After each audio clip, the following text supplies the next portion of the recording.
Hello everyone, welcome to OSCAN. Today is 14th March 2021.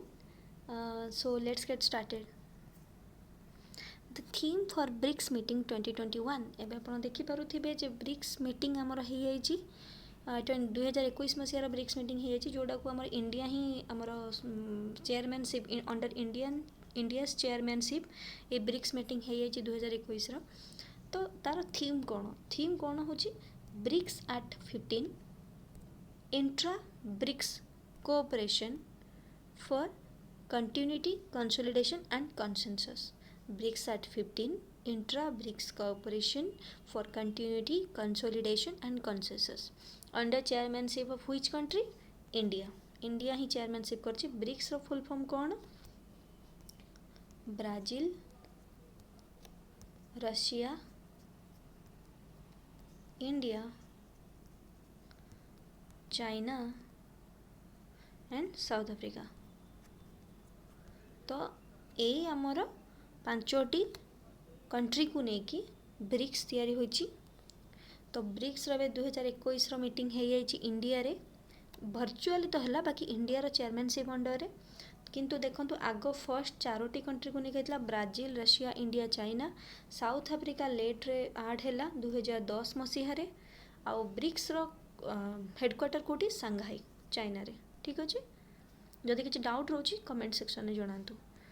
Next, which country will get 5 lakhs of doses from India? Iran. Iran एबे 5 lakh dose पाइबो India ठारू। को dose?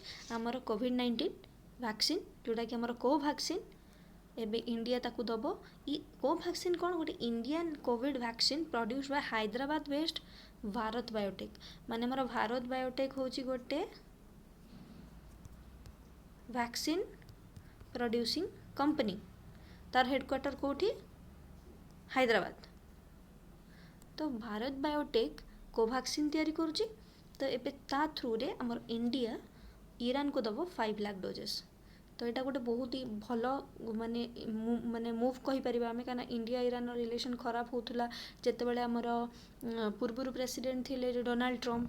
तो सेतेबेले से Iran ऊपर sanction लगेइथिले आउ हमर Donald Trump कहिथिले कि जे Iran सहित रिलेशन रखिबो बा ईरान सहित ट्रेड करिवो तो तासे कंट्री ऊपर भी आमे सैंक्शन लगेइ दबु। तो एबे जो बिडेन प्रेसिडेंट आसिया परे हमर यूएसए रो जो बिडेन प्रेसिडेंट आसिया पर ईरान रो टिके टेंशन कमी कहीं जितेबाला रिपब्लिकन पार्टी डोनाल्ड ट्रम्प थे तो से अधिका सैंक्शन लगौले ईरान उपर। एबे जो बिडेन गवर्नमेंट आसला पर डेमोक्रेटिक जो बिडेन गवर्नमेंट आसला पर ईरान उपर सैंक्शन हटई दिया जाइए। ठीक अच्छे। मेरा ration mobile app launched by which ministry? मेरा राशन मोबाइल ऐप गोटे राशन आमर जो राशन कार्ड थ्रू रे जमी फूड नौचे तो ये मेरा राशन मोबाइल ऐप भी बहुत हेल्प करिवो। तो यहाँ कौ मिनिस्ट्री द्वारा लॉन्च कराई? फर्स्ट आम से जाना ministry of consumer affairs food and public distribution 12 March रे ही या लॉन्च कराला। क्या द्वारा? Ministry of consumer affairs food and public distribution. ये ऐपटा कौन हेल्प करिवो? For the benefit of migrant workers जी गोटे स्टेट रू आ गोटे स्टेट रे जाकि काम करुँच खटुंट से ऐप थ्रू रे बहुत हेल्प मिलिबो। Under this migrant workers can avail the subsidised food grains from any fair price shops across the country. ए ऐप थ्रू रे आपन जाकि कोनोसी भी राशन शॉप रू राशन नहीं पारिबे अक्रॉस द कंट्री कोनोसी भी स्टेट रे इंडिया रे। तो next question, who is the first women to score 10,000 runs in cricket?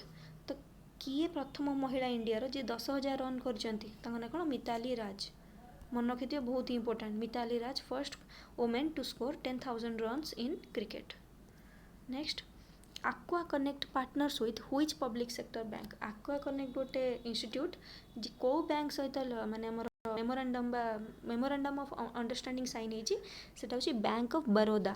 Bank of Baroda सहित कनेक्शन माने आमर पार्टनरशिप कौन आसी कहीं aqua connect under aqua connect through रे कौन हम ना आमर bank of Baroda 1.6 million aquaculture farmer को माने जो मैंने फिश उत्पादन कर माछ उत्पादन जो कर चाषी मानू ये क्रेडिट दे पारे माने लोन दे पारिबो बैंक ऑफ बरोदा थ्रू रे।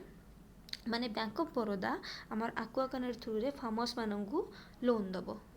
ठीक अच्छे। Next question, accelerator Bengaluru launched by होम आपण नारू ही जानी पारते बेंगलुरु माने ओब्वियसली तांको चीफ मिनिस्टर ही लॉन्च करिथिबे तो accelerator Bengaluru launched by Karnataka chief minister BS Yediyurappa ठीक अच्छे बहुत मन रखिए कर्नाटक चीफ मिनिस्टर किए अच्छा BS Yediyurappa this initiative will help 50,000 women entrepreneurs across the state माने हमर महिला सशक्तिकरण को अधिक इंपोर्टेंस दिया जाउची वोमेन एम्पावरमेंट को इंपोर्टेंस दिया जाउची आपण देखि पारुथिबे वोमेन एंटरप्रेन्योर्स माने जो माने वोमेन माने जो बिजनेस स्टार्ट करछन्ती बा एंटरप्रेन्योरशिप करछन्ती बा हमर जो स्टार्टअप स्टार्ट करछन्ती 50,000 एमती महिला को हेल्प करिवो Ubuntu consortium and federation of Karnataka chambers of commerce and industry FKCCI have jointly developed accelerator Bengaluru को यही दुईटी ऑर्गेनाइजेशन बा हमर इंस्टीट्यूट डेवलप करछन्ती next who has prevented Turkey from supplying 30 locally made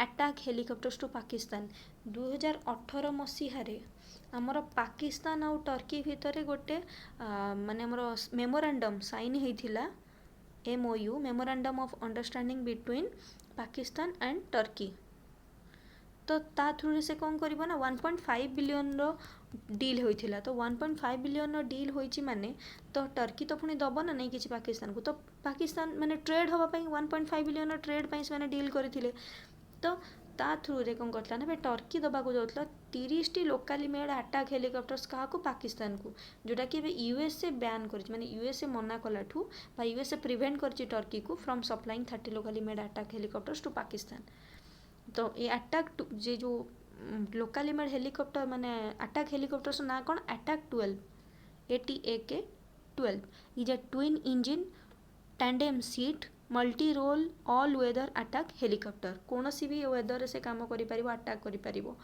तो आमे कहि परिबा एटा गोटे बहुत भल मूव कहीं पाकिस्तान जो भाया कंट्री ताकू यदि ए भाया हेलिकॉप्टर मिले तो से हमर इंडिया चाइना हमर आपन जानि पारथु इंडिया बॉर्डर पाखरे रही एपट को पाकिस्तान तो ए एरिया रे हमर कोन अशांति सृष्टि होइथांता तो एटा गोटे बहुत भल मूव बोली आमे कहि परिबा which state to host 2 hockey events for the first time को स्टेट दीटा हॉकी इवेंट को ऑर्गेनाइज करुच्ची से होचे झारखंड सिडेगा इज होस्टिंग 2 बैक-to-back national events that started on 10th March 2021 Jharkhand एवं ऑर्गेनाइज करुच्ची दीटा हॉकी इवेंट्स सिडेगा रे ठीक अच्छे that's all for today hope आपन को बहुत भल लगी आपण मैंने लाइक करूँ सब्सक्राइब करूँ और कमेंट कर जनातु आपन को आम मानकर क्लासेस केमती लगुच सीरीज केमती लगुच थैंक यू।